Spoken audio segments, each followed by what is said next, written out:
I understand that your husband just died, and I'm really, really sorry. There's so much that you have to prepare for. You're going to have to get the funeral arranged. We're going to have to get lawyers involved, get the family. If I can sit down with you and go over the financial end of it, we can figure out if you can manage to stay there. So what we'll do is I'll get all your income, I'll get all your expenses, and we have to find out from the government if what entitlement you are allowed to get with his Canada pension. So we can find out all of those things, and then what we'll do is we'll go through everything and make sure that you can afford to stay in the house. If you can't, then we need to think about what we're going to do to liquidate and make sure that you can stay in here.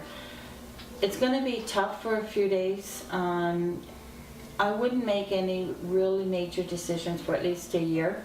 We'll figure out if you can stay here for at least a year. Once you've manage to stay here for at least a year, then hopefully you'll be able to get, you'll know financially if you can stay here, and then it's a good time to make a decision.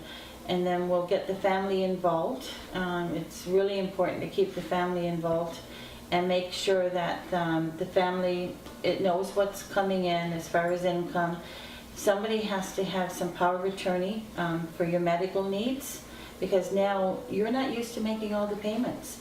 So we'll make sure that all the bills, we'll go through all the bills and make sure that you know what you've got to pay for it, how much money per month you need to have in your bank account, and how much money is left over, so that you can buy groceries and you can buy gas for the car, and make sure that you can keep your car insured, and just ensure that you've got enough needs for yourself, that the people will, if you need help with cleaning the house, we get those needs taken care of as well.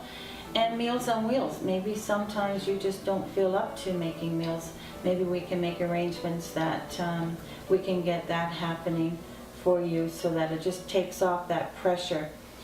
A lot of times, when your husband dies, you end up with, getting in this rut that you don't know how to get out of.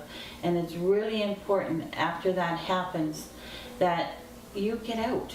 You need to get into some of the seniors' social events that are happening. I know there's probably 6 or 7 different ones, and just in Oshawa alone. Get involved, because if you sit home and all you do is think about it, you're going to be buried right beside him in no time alone. So it's really, really important that you get involved in the community. Call in your friends. You had them before your husband died.